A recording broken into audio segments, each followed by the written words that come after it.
In this video, we go over Gamry's ToolkitPy software development tool.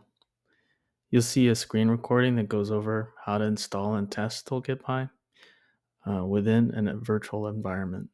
We'll start with information on what's needed prior to using it, and then you can watch the entire process from installation to running an actual Python script. So what is ToolkitPy? It's our Python API that allows you to control your Gamry potentiostat outside of the standard bundled software, which we just call the Gamry framework. As a user, you might be interested in using ToolkitPy if you'd like to control your potentiostat while considering either an upstream or downstream process as a part of an integrated system. Or you may simply want to leverage your familiarity with Python to build your own customized electrochemical experiments. Once you learn how to use the universal signal univ that's already available in ToolkitPy, you can pretty much do anything you want that falls within the instrument's specifications. At the same time, you may also need real-time data handling and analysis to allow your testing to operate within some kind of feedback loop, something more than just the typical voltage or current stop at conditions that you might find in something like charge discharge.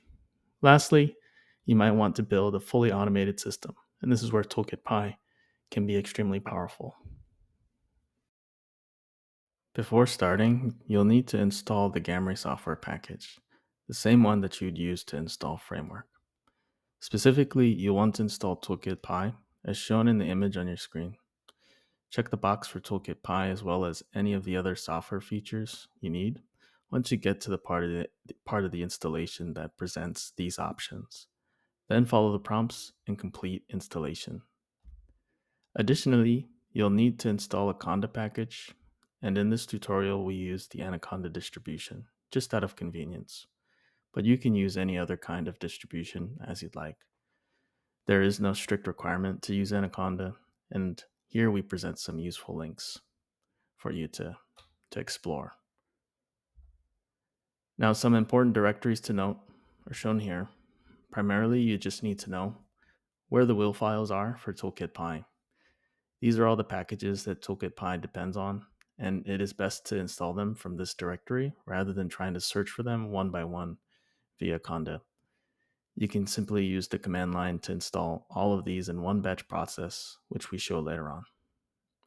Lastly, we use the VFP2 source code to show you how to install or how to use ToolkitPy. You can find those Python files as well as some other sample script files in the second directory. Now, the recording can be broken down into 4 general steps.